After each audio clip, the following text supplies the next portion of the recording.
Assalamualaikum warahmatullahi wabarakatuh. Perkenalkan, saya Wisnu Harya Prakoso. Bersama dengan teman saya ada Mustafa Hadi, Muhammad Iqbal Prakoso, Muhammad Safitri Ruswandi, dan Absirni Aridayo. Dari kelompok 5 akan mempresentasikan mengenai desain eksperimen. Untuk di buku, dia ada di bab 10. Baik, sebelum kita melangkah jauh ke dasar desain eksperimen, di bab ini tuh dibahas mengenai pengertian dari desain eksperimen, lalu apa yang membedakannya dengan studi korelasional, lalu dijelaskan juga mengenai eksperimen laboratorium, eksperimen lapangan, manipulasi, kontrol, lalu juga validitas dan faktor yang mempengaruhinya, sampai ke implikasi manajerial. Baik, di sini ada studi eksperimen. Jadi studi eksperimen adalah rancangan penelitian di mana peneliti dengan sengaja memberikan suatu perlakuan. Nah, di sini ada intervensi ke variabel bebas kepada subjek penelitian dengan tujuan untuk mengetahui pengaruh perlakuan tersebut terhadap variabel terikat atau variabel yang diteliti. Oke, jadi intinya bahwa desain eksperimen ini intinya untuk menguji, ya. Selain mencari pengaruh, dia menguji juga kemungkinan hubungan sebab dan akibat. Jadi ada sebab dan dampaknya itu gimana sih antar variabel. Nah, ini beda nih dengan studi korelasional yang sudah dijelaskan pada bab 6 sebelumnya, bahwa studi korelasional itu dia menguji hubungan antara variabel untuk melihat pengaruhnya saja tanpa perlu mencari tahu hubungan sebab dan akibat. Baik, di sini ada jenis penelitian eksperimen, yaitu ada pra-eksperimen, desain eksperimen eksperimental semu, lalu desain eksperimen murni. Nah, yang pertama itu pra-eksperimen. Kalau pra-eksperimen itu kan berarti dia rancangan penelitian, ya, masih rancangan penelitian eksperimen yang dirancang dengan punya karakteristik atau ciri yang sedikit pada suatu desain percobaan. Itu pra-eksperimen. Lalu kita masuk ke yang kedua, desain eksperimental semu. Nah, desain eksperimennya ini dia udah mengandung sebagian besar ciri-ciri dari penelitian eksperimen. Lalu kita ke desain eksperimen murni. Nah, desain eksperimen murni ini dia sudah mempunyai ciri-ciri lengkap yang diperlukan dalam suatu eksperimen atau percobaan.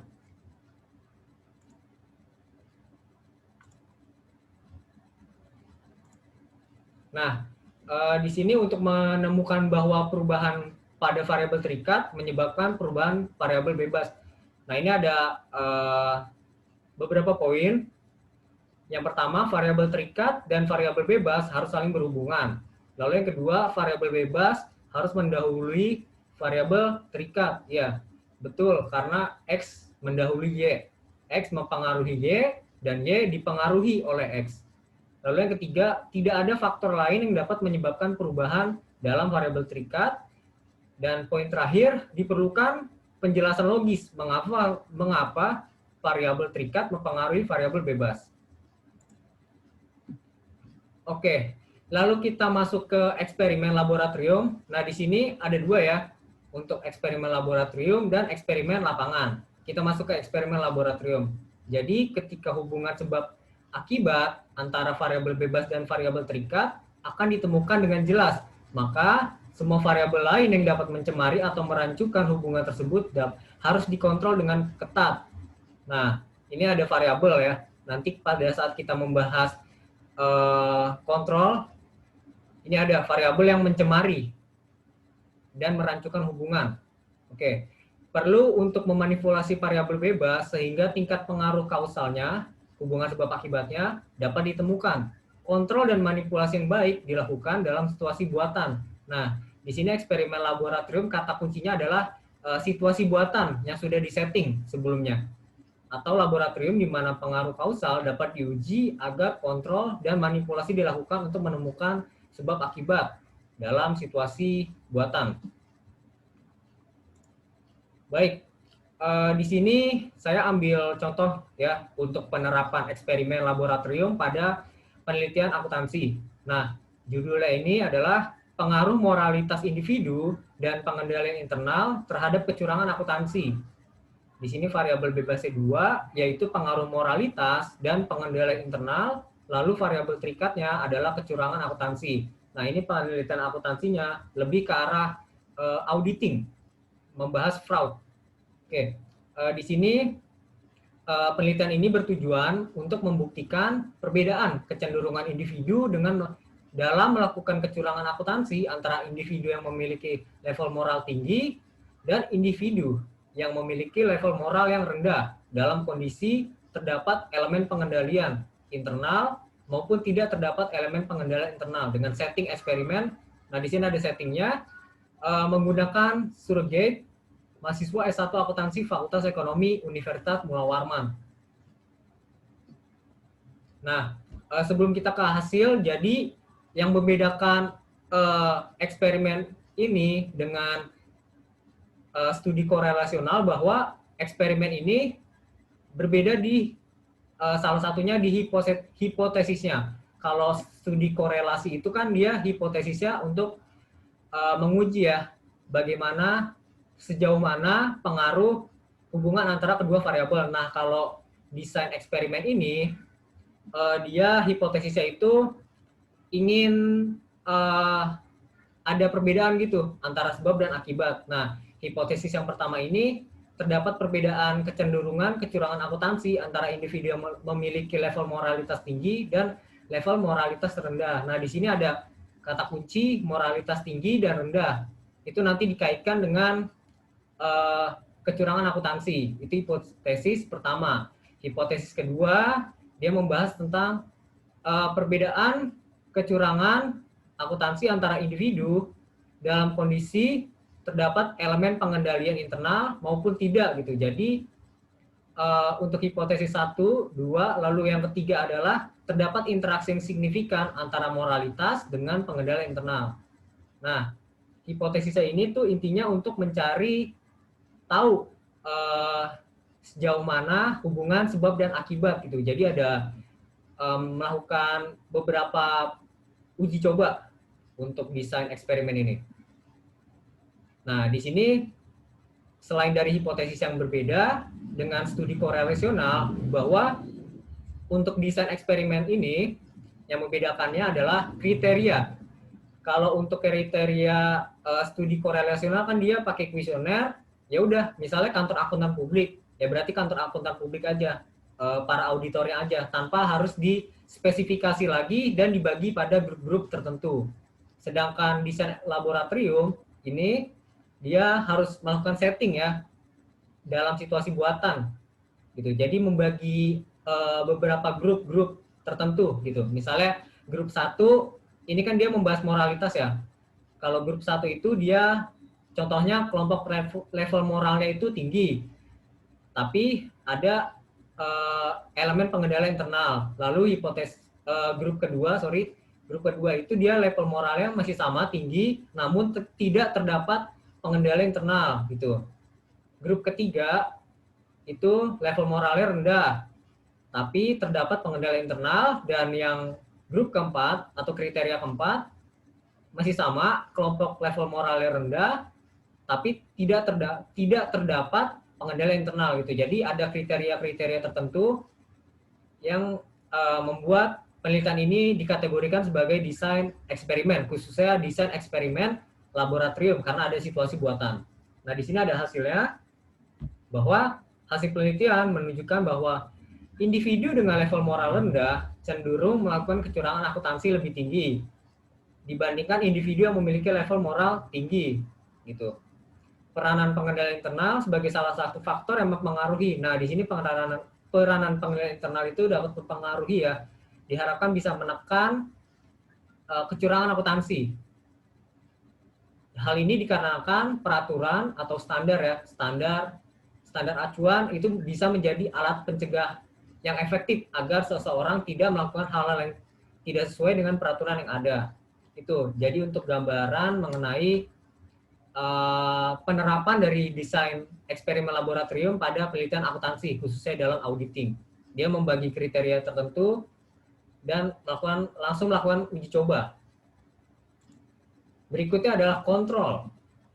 Nah, dalam merumuskan hubungan sebab akibat antara dua variabel X dan Y, ada faktor lain juga, ada variabel pengganggu ya. Misalnya di sini A. Nah, A ini juga mempengaruhi variabel terikat Y. Nah, tidak memungkinkan untuk menentukan sejauh mana Y terjadi hanya karena X karena tidak mengetahui seberapa banyak total variasi Y yang disebabkan faktor A lain. Oke, untuk kontrol ini contohnya kita ambil ini.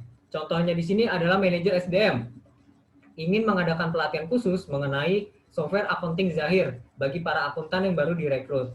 Nah, manajer SDM ini ingin membuktikan bahwa pelatihan itu efektif, dapat membuat mereka lebih efektif. Namun beberapa akuntan mungkin sudah bekerja lebih efektif dibanding yang lain karena pengalaman sebelumnya dia sudah pernah menggunakan Zahir. Akibatnya dalam kasus ini, manajer tidak dapat membuktikan pelatihan khusus. Oke, kita ambil penerapannya untuk kontrol ini, bahwa di sini ada kenapa manajer tidak dapat membuktikan pelatihan khusus karena disebabkan adanya pengalaman sementara dari beberapa akuntan yang sebelumnya ini dia udah pernah menggunakan Zahir. Nah, akuntan yang udah menggunakan Zahir dan udah berpengalaman menggunakan Zahir atau software lainnya itu diharap merupakan variabel atau faktor yang mencemari. Nah, di sini ada faktor yang mencemari. Nah, faktor yang mencemari itu harus dikontrol. Gimana caranya? Bahwa untuk kasus ini tuh sebaiknya perlu dikontrol faktor pencemar yang variabel tadi itu dengan caranya itu tidak memasukkan beberapa akuntan yang sudah menggunakan Zahir gitu. Jadi nggak usah masukin yang udah berpengalaman menggunakan Zahir karena dia sebagai faktor pengganggu lah. Jadi fokus aja ke para akuntan lain yang belum menggunakan Zahir. Tujuannya apa? Agar pelatihan khusus ini, khususnya untuk Zahir, bisa diuji efektivitasnya dan agar hasilnya lebih akurat. Itu untuk contoh kontrol. Jadi dia mengkontrol variabel faktor pengganggu. Next kita masuk ke manipulasi.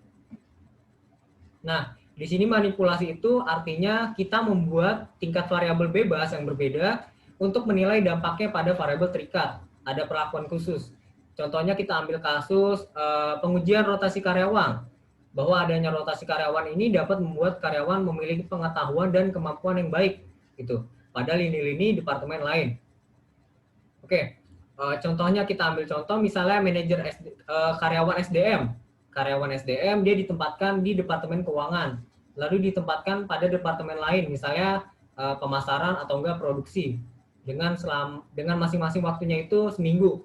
Nah, di sini kita bisa lakukan manipulasi gitu, atau melakukan perlakuan khusus terhadap variabel tersebut gitu. Variabel bebasnya yaitu rotasi karyawan.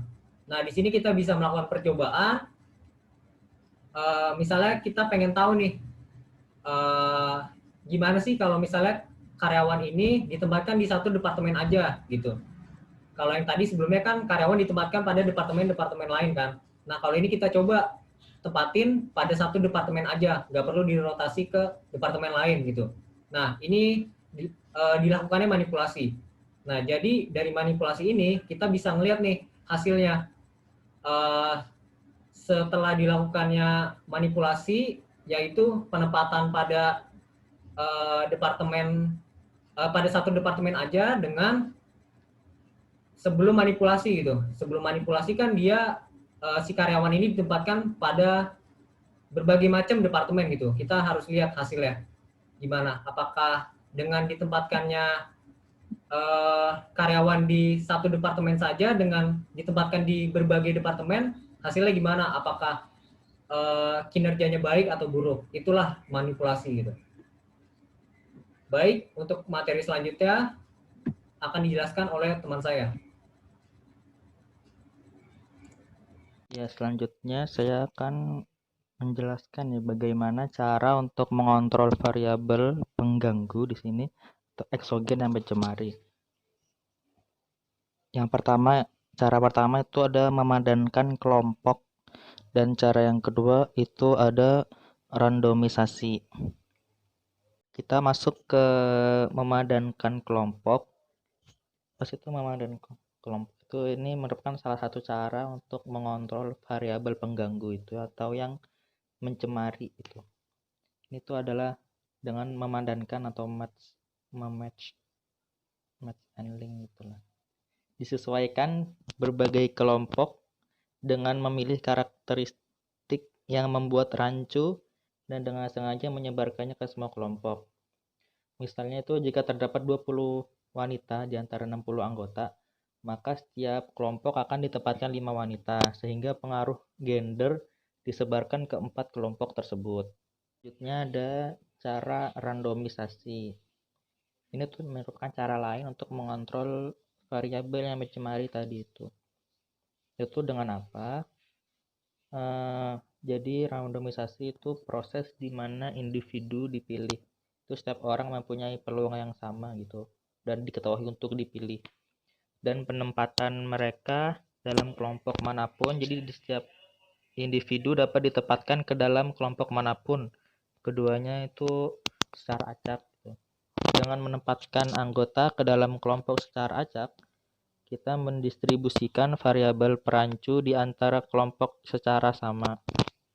Jadi dari variabel usia, gender, pengalaman sebelumnya dan lain-lain itu akan memiliki probabilitas yang sama untuk didistribusikan di antara kelompok itu. Nah, proses randomisasi secara ideal itu memastikan bahwa setiap kelompok dapat dibandingkan dengan kelompok yang lain dan bahwa semua variabel termasuk pengaruh usia, gender, dan pengalaman sebelumnya itu dapat dikontrol. Dengan kata lain, setiap kelompok akan mempunyai sejumlah anggota yang lebih berpengalaman dan mereka yang kurang atau tidak berpengalaman. Semua kelompok akan memiliki komposisi anggota dengan usia dan gender yang berbeda. Dengan demikian, randomisasi memastikan bahwa jika variabel-variabel tersebut, yaitu tidak ada pengaruh usia, gender, dan pengalaman, mempunyai pengaruh yang mendukung atau meracunkan. Kita telah mengontrol pengaruh yang meracunkan tersebut, serta faktor lain yang tidak diketahui dengan mendistribusikannya di antara kelompok-kelompok. Selanjutnya di sini ada manfaat randomisasi, yaitu kita berharap bahwa proses randomisasi akan mendistribusikan ketidaksamaan antar kelompok berdasarkan hukum distribusi normal. Jadi semuanya itu berpeluang untuk dimasukkan ke dalam kelompok-kelompok. Dengan demikian, kita tidak perlu mengkhawatirkan faktor perancu apapun yang diketahui atau yang tidak diketahui. Semua faktor pencemar akan disebar ke semua kelompok, jadi probabilitas untuk tercemar pun ada di setiap kelompoknya. Jadi kita dapat mengetahui variabel perancu. Kita mungkin tidak mampu menemukan kecocokan atau padanan untuk semua variabel di dalam kelompok itu, di dalam kelompok-kelompok yang ada. Kita masuk ke validitas internal dari eksperimen laboratorium. Mengacu pada keyakinan kita terhadap hubungan sebab akibat, itu dengan kata lain hal tersebut mewakili pertanyaan sejauh mana desain penelitian memungkinkan kita untuk mengatakan bahwa variabel bebas A menyebabkan perubahan pada variabel terikat B. Seperti kata Bapak Kider dan Bapak Jude di tahun 1986, dalam penelitian dengan validitas internal tinggi, kita relatif lebih baik untuk membuktikan bahwa hubungan tersebut adalah kasual. Dan sedangkan dalam studi dengan validitas internal rendah, kasualitas sama sekali tidak dapat disimpulkan. Dalam eksperimen laboratorium di mana hubungan sebab akibat dibuktikan, validitas internal dapat dikatakan tinggi. Yang berikut adalah eh, bagaimana eksperimen laboratorium itu biasa dilakukan.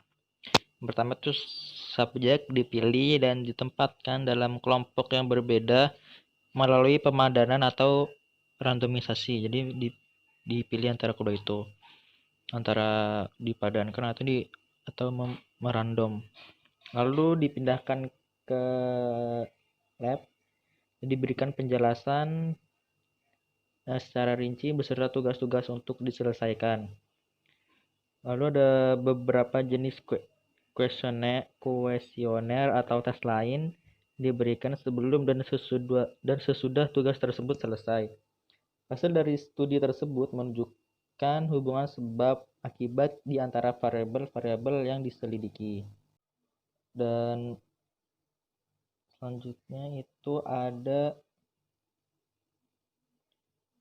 validitas eksternal atau generalisasi eksperimen laboratorium.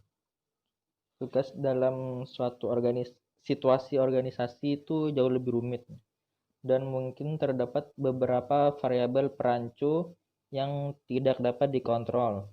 Misalnya itu pengalaman.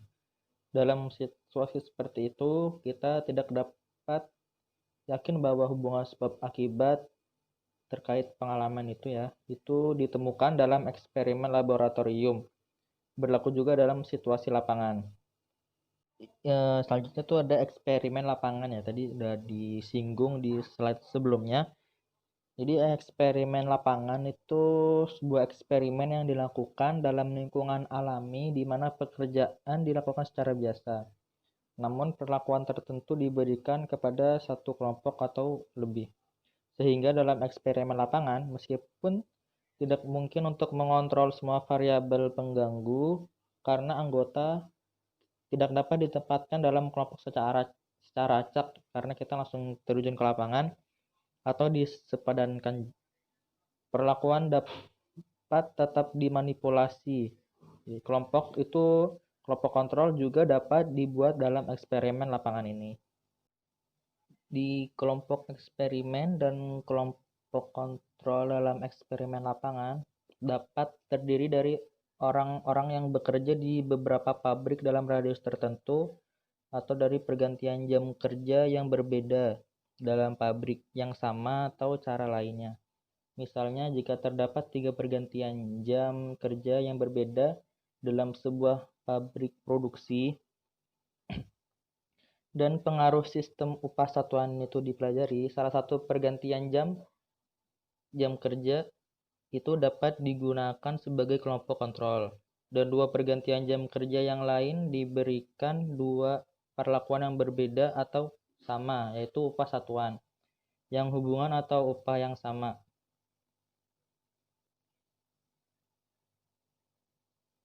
Hubungan sebab akibat yang ditemukan dalam kondisi tersebut akan memiliki generalisasi yang lebih luas terhadap situasi produksi lain yang hampir sama, meskipun kita tidak yakin sejauh mana upah satuan sendiri merupakan penyebab dari peningkatan produktivitas, karena beberapa variabel perancu lainnya tidak dapat dikontrol. Selanjutnya itu titik tengah antara validitas internal dan validitas eksternal. Itu terdapat titik tengah antara validitas internal dan validitas eksternal. Jika menginginkan validitas internal yang tinggi, kita tentu harus menentukan validitas eksternal yang lebih rendah dan sebaliknya. Untuk memastikan kedua jenis validitas, peneliti biasanya mencoba untuk menguji hubungan kasual dalam situasi laboratorium atau buatan yang dikontrol secara ketat. Dan setelah hubungan ditemukan, mereka mencoba untuk menguji hubungan kasual tersebut dalam eksperimen di lapangan. Selanjutnya itu ada faktor-faktor yang memengaruhi validitas internal. Yang pertama ada pengaruh sejarah. Peristiwa atau faktor tertentu yang memiliki pengaruh pada hubungan variabel bebas dan variabel terikat dapat muncul tanpa diduga selama eksperimen sedang berlangsung. Dan sejarah peristiwa tersebut akan merancukan hubungan sebab akibat antara kedua variabel sehingga memengaruhi validitas internal. Di sini saya memiliki sebuah contoh yang pertama. Katakanlah sebuah toko roti itu sedang mempelajari pengaruh penambahan bahan-bahan baru pada rotinya. Itu bahan-bahan baku yang diharapkan akan memperkaya rasa dan memberikan lebih banyak nutrisi. Dan targetnya ini anak-anak di bawah usia 14 tahun dalam jangka waktu 30 hari. Sesuai dengan asupan harian tertentu. Dan ini tuh sesuai dengan asupan harian tertentu. Pada permulaan eksperimen, toko roti mengukur kesehatan 30 anak melalui ukuran kesehatan tertentu. Nah, setelah itu, anak-anak diberikan sejumlah asupan roti tertentu setiap harinya. Sayangnya, pada hari ke-20 ke-20 hari eksperimen ke hari 20, virus flu menyerang kota dalam proporsi epidemik menjangkiti sebagian besar anak yang diteliti. Pengaruh sejarah yang tidak terduga dan tidak terkontrol ini, yaitu penyebabnya adalah flu, telah mencemari studi hubungan sebab akibat untuk toko roti tersebut. Itu mungkin faktor yang mempengaruhi validitas internal. Mungkin selanjutnya akan dijelaskan oleh teman saya. Pengaruh maturasi.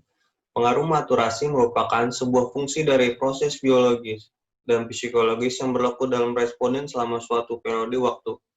Proses maturasi antara lain bisa meliputi usia, kelelahan, rasa lapar, dan kebosanan. Pengaruh pengujian. Pengujian mengacu pada proses. Hasil pretest misalnya sebuah kuesioner singkat untuk mengungkapkan perasaan dan sikap mereka. Pengambilan pretest ini secara tidak langsung dapat meningkatkan performansi pada pengujian kedua yang disebut pasca tes atau post test. Adanya perbedaan skor pretest dan pasca tes yang kemudian dihubungkan dengan perlakuan, tetapi ketika responden diberi pretest, hal tersebut mungkin dapat mempengaruhi respons mereka dalam pasca tes yang akan berdampak merugikan terhadap validitas internal. Pengaruh bias seleksi. Seleksi dapat pula berinteraksi dengan faktor-faktor lain, seperti historis dan testing. Seleksi subjek yang tidak tepat atau tidak cocok untuk kelompok eksperimen dan kontrol dapat mempengaruhi eksperimen. Pengaruh mortalitas. Faktor pengacau lain pada hubungan sebab akibat adalah mortalitas atau pengurangan anggota dalam kelompok eksperimen, kontrol, atau keduanya. Saat eksperimen berlangsung, bila komposisi kelompok berubah sepanjang waktu di tiap kelompok, perbandingan antara kelompok menjadi sulit karena mereka yang keluar atau absen dari eksperimen memiliki efek yang signifikan pada hasil penelitian. Pengaruh regresi statis. Regresi statis biasanya muncul bila subjek yang terpilih untuk kelompok eksperimen berdasarkan skor awal yang ekstrim pada variabel terikat. Pengaruh instrumentasi. Cook and Campbell dalam Sekaran 2014.2.201 mendefinisikan pengaruh instrumentasi adalah ancaman lain untuk validitas internal. Hal tersebut bisa muncul karena perubahan dalam instrumentasi pengukuran antara prates dan pasca tes, dan bukan karena perbedaan dampak perlakuan pada akhirnya. Dalam organisasi, pengaruh instrumentasi dalam desain eksperimen adalah mungkin jika peneliti melakukan prates memberikan perlakuan pada kelompok eksperimen dan manajer yang berbeda, melakukan pasca tes untuk mengukur kinerjanya.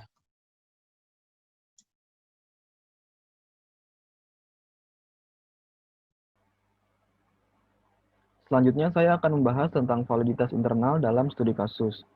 Nah, jika terdapat beberapa ancaman terhadap validitas internal, bahkan dalam eksperimen di dalam laboratorium yang dikontrol dengan ketat, Maka menjadi sangat jelas mengapa kita tidak dapat menarik kesimpulan mengenai hubungan kausal dari studi kasus yang menjelaskan peristiwa yang terjadi selama rentang waktu tertentu, kecuali studi eksperimen yang didesain dengan baik secara acak menempatkan anggota pada kelompok eksperimen dan kelompok kontrol, dan yang berhasil memanipulasi perlakuan menunjukkan kemungkinan hubungan kausal, yaitu menjadi hal yang tidak mungkin untuk mengatakan manakah faktor yang menyebabkan faktor lain.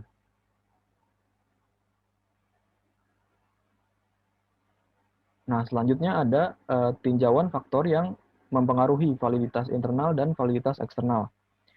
Sementara validitas internal memunculkan pertanyaan mengenai apakah perlakuan semata atau sejumlah faktor asing tambahan yang menyebabkan pengaruh, validitas eksternal meningkatkan persoalan mengenai generalisasi temuan pada situasi lain.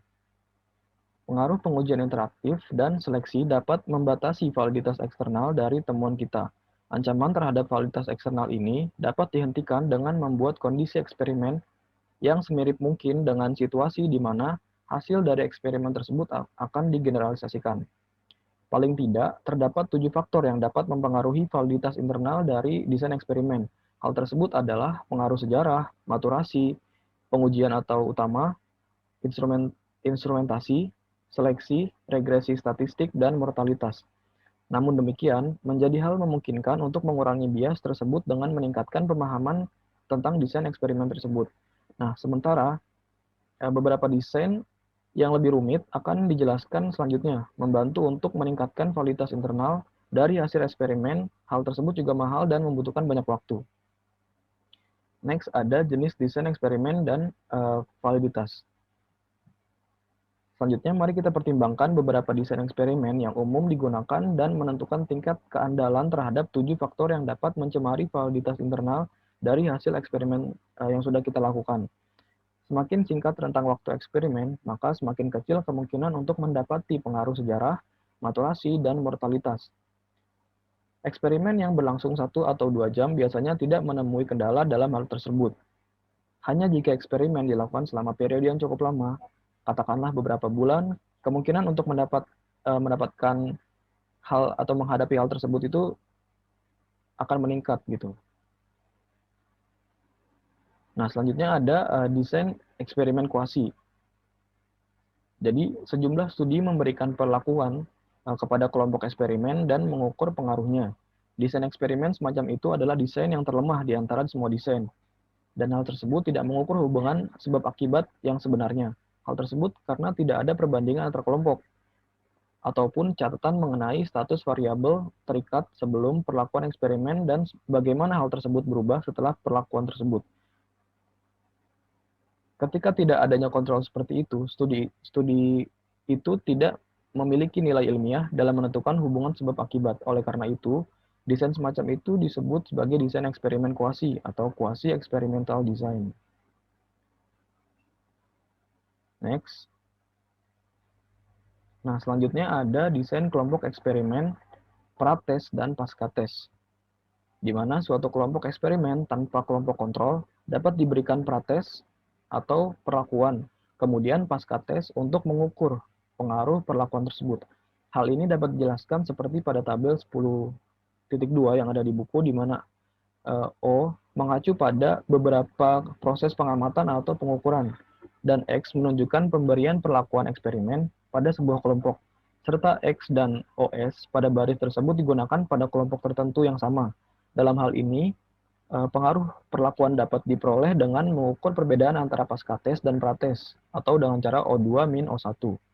Namun, perhatikan bahwa pengaruh pengujian dapat mencemari validitas internal, atau pengaruh pengujian utama, dan validitas eksternal atau pengaruh pengujian interaktif dari temuan tersebut. Jika eksperimen dilakukan selama satu periode waktu, pengaruh sejarah dan maturasi juga dapat memunculkan hasil. Selanjutnya ada pascates hanya dengan kelompok eksperimen dan kelompok kontrol, di mana di beberapa desain eksperimen dibuat dengan kelompok eksperimen dan kelompok kontrol. Kelompok eksperimen diberikan perlakuan dan kelompok kontrol tidak. Pengaruh perlakuan dipelajari dengan menilai perbedaan hasil, yaitu skor pascates dari kelompok eksperimen dan kelompok kontrol. Hal ini diilustrasikan pada tabel 10.3. Hal ini adalah kasus di mana pengaruh pengujian dihindari karena tidak terdapat prates, hanya terdapat pasca tes. Nah, namun demikian, perhatian harus diberikan untuk memastikan bahwa kedua kelompok tersebut disepadankan untuk semua kemungkinan faktor pengganggu yang mencemari. Dan sebaliknya, pengaruh perlakuan yang sebenarnya tidak dapat ditentukan hanya dengan melihat perbedaan dalam skor pasca tes dari kedua kelompok. Randomisasi akan mengatasi masalah tersebut. Dan di sini juga ada pengaruh dari mortalitas, di mana mortalitas atau keluarnya individu dari kelompok adalah masalah untuk semua desain eksperimen, termasuk desain ini. Hal tersebut dapat merancukan hasil, sehingga hasil tersebut menyebabkan ancaman terhadap validitas internal. Next. Nah, selanjutnya ada desain rangkaian waktu, di mana dalam rangkaian waktu terkadang disebut dengan desain rangkaian waktu terputus atau interrupted time series design. Berbeda dengan desain yang disebutkan sebelumnya, karena desain ini mengumpulkan data pada variabel yang sama dengan interval yang reguler, misalnya mingguan, bulanan, atau tahunan. Sehingga desain rangkaian waktu membuat peneliti dapat menilai pengaruh dari suatu perlakuan dari waktu ke waktu. Figur 10.3 secara visual menjelaskan desain rangkaian waktu, di mana hal ini menunjukkan bahwa rangkaian pengukuran pada variabel terikat diberikan sejumlah dan sesudah perlakuan diberikan oleh peneliti atau secara alami. Next. Nah, pada figur 10.4, di mana menunjukkan hasil dari eksperimen rangkaian waktu yang menguji pengaruh dari potongan harga dalam minggu keempat terhadap penjualan. Skala horizontal atau x-axis dibagi berdasarkan minggu dan skala vertikal menunjukkan nilai penjualan atau variabel terikat dari skala-skala tersebut. Ketika skala-skala tersebut berubah selama periode 9 minggu, dengan mengasumsikan bahwa faktor-faktor lain seperti variabel campuran, pemasaran lain, dan campuran pemasaran dari kompetitor tetap sama, pengaruh dari potongan harga adalah perbedaan dalam penjualan sebelum dan sesudah perubahan tersebut. Dari figur 10.4, mudah untuk melihat bahwa terdapat peningkatan dalam penjualan setelah harga dari produk tersebut menurun. Nah, masalah utama dari rangkaian waktu adalah sejarah, di mana peristiwa tertentu atau faktor yang memiliki pengaruh pada hubungan variabel terikat atau variabel bebas secara tidak diduga dapat terjadi ketika eksperimen berlangsung. Masalah lain adalah pengaruh pengujian utama dan interaktif, mortalitas, dan maturasi. Selanjutnya ada desain eksperimen murni, di mana desain eksperimen murni ini yang meliputi perlakuan kelompok kontrol serta mencatat informasi sebelum dan sesudah kelompok eksperimen diberikan perlakuan, yaitu disebut dengan desain eksperimen ex post facto atau ex post facto experimental design. Next.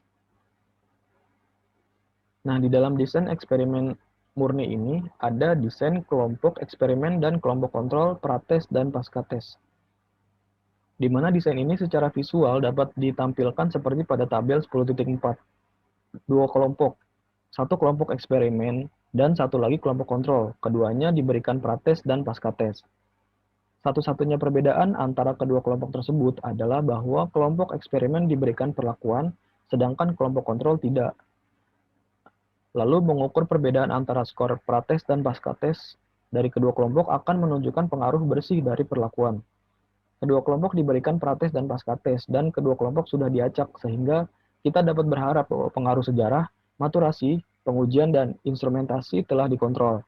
Hal ini berdasarkan fakta bahwa apapun yang terjadi dengan kelompok eksperimen,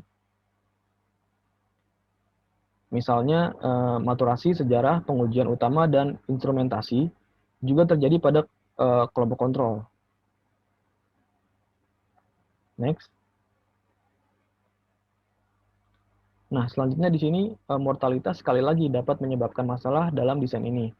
Dalam eksperimen yang membutuhkan waktu beberapa minggu, seperti dalam kasus penilaian, pengaruh pelatihan pengembangan keterampilan, atau mengukur pengaruh kemajuan teknologi terhadap efektivitas, beberapa subjek dalam kelompok eksperimen mungkin keluar sebelum eksperimen tersebut berakhir. Dan terdapat kemungkinan bahwa mereka yang keluar ini dalam beberapa hal berbeda dengan mereka yang bertahan hingga akhir dan melakukan pasca tes.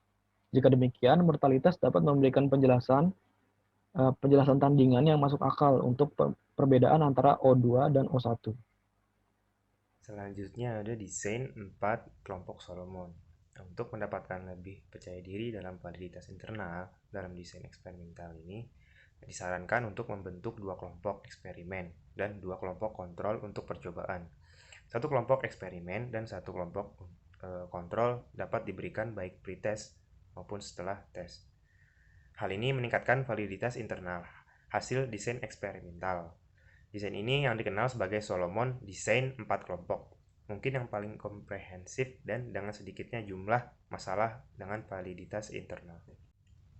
Berikutnya desain Solomon 4 kelompok dan ancaman terhadap validitasnya. Solomon Desain 4 kelompok ini juga dikenal sebagai 4 kelompok desain 6 studi. Ini desain eksperimental yang sangat rumit. Desain ini mengontrol semua ancaman terhadap validitas internal kecuali untuk mortalitas, yaitu yang merupakan masalah bagi semua desain eksperimental, dan juga untuk efek pengujian interaktif. Nah, untuk alasan ini, Solomon Desain 4 kelompok ini sangat berguna ketika efek pengujian interaktif diperlukan. Pengaruh perlakuan atau nilai E dapat dinilai dengan E sama dengan O2 minus O1. E sama dengan O2 dikurang O4. E sama dengan O5 dikurang O6. E sama dengan O5 minus O3. E sama dengan O2 dikurang O1 dikurang O4 dikurang O3. Nah, jika semua E hampir sama, hubungan sebab akibat adalah sangat valid. Persamaan berikut memberikan gambaran tentang dampak potensial dari perlakuan eksperimental atau nilai E, efek pengujian interaktif atau nilai I, dan variabel yang tidak terkendali atau U untuk masing-masing kelompok. Kelompok pertama itu O2 dikurang O1 sama dengan E plus I plus U. Kelompok kedua itu O4 dikurang O3 sama dengan U. Kelompok ketiga O5 dikurang setengah dikali dari hasil pertambahan dari O1 tambah O3 sama dengan E plus U. Kelompok keempat itu O6 dikurang setengah kali hasil pertambahan dari O1 tambah O3 sama dengan U. Kita bisa menggunakan persamaan ini untuk memperkirakan efek dari E, I, dan U dengan membandingkan pra dan post-test dari kelompok. Sebagai contoh, untuk memperkirakan efek dari stimulus eksperimental, nilai E hasil kelompok 3 dan 4 digunakan.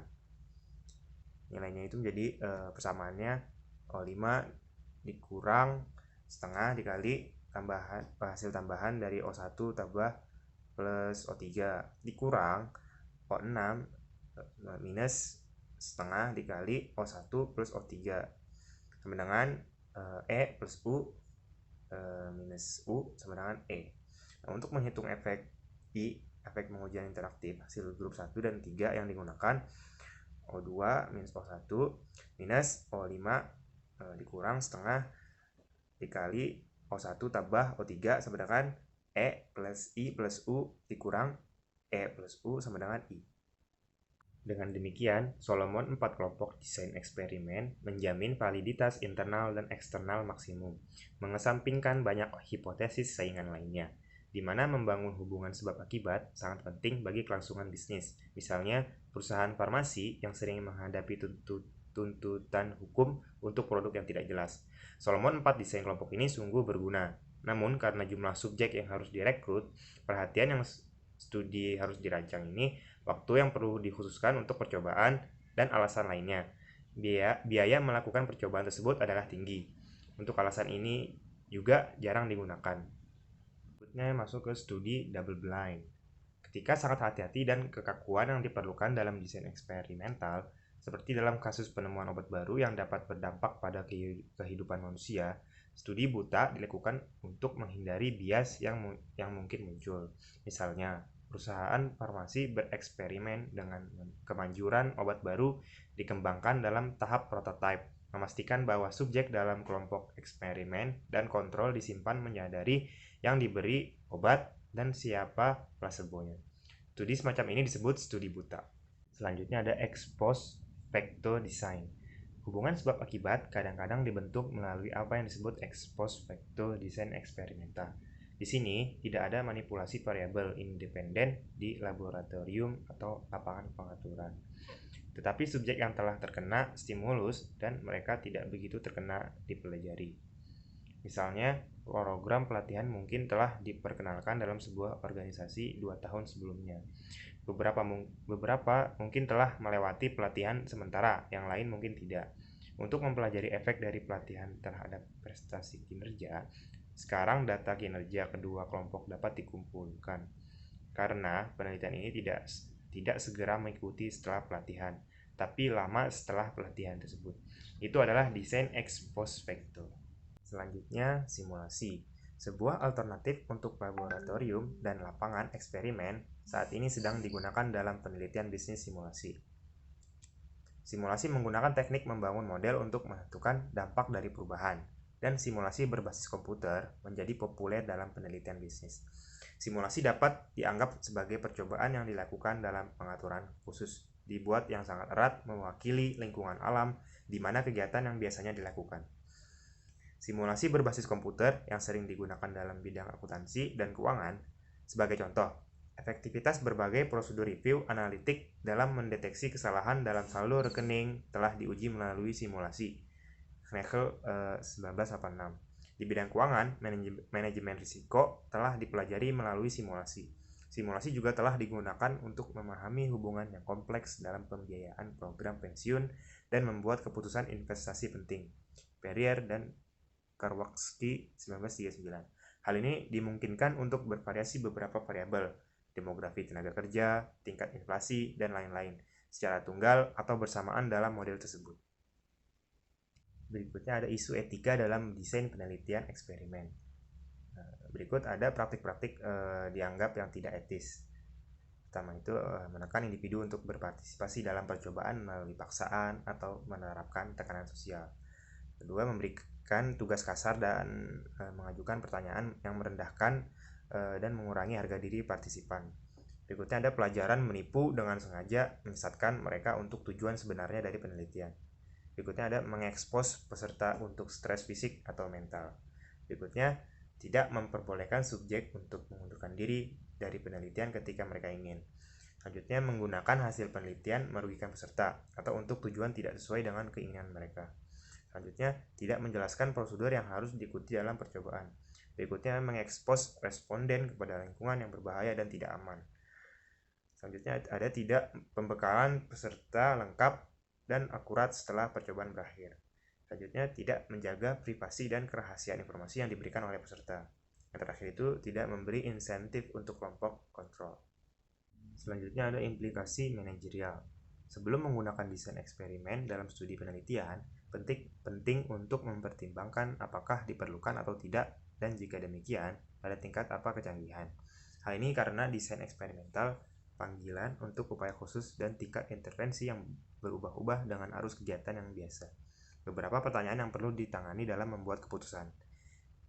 Yang pertama, apakah itu benar-benar diperlukan untuk mengidentifikasi hubungan sebab akibat, atau akan cukup jika berkorelasi yang menjelaskan varians dalam variabel independen.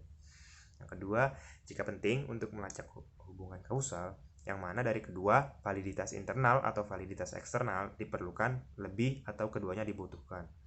Kalau saja di validitas internal penting, percobaan laboratorium yang dirancang dengan hati-hati adalah jawabannya. Jika generalisasi adalah kriteria lebih penting, maka percobaan lapangan menyerukan. Jika keduanya sama-sama penting, maka studi laboratorium harus terlebih dahulu dilakukan, diikuti dengan percobaan lapangan. Jika hasil yang pertama membenarkan yang kedua. Yang ketiga, apakah biaya merupakan faktor penting dalam penelitian ini? Jika demikian, apakah yang dilakukan desain eksperimen yang kurang rumit dibandingkan dengan yang lebih rumit? Sekian presentasi dari kelompok kami. Jika ada yang ingin ditanyakan, dipersilahkan.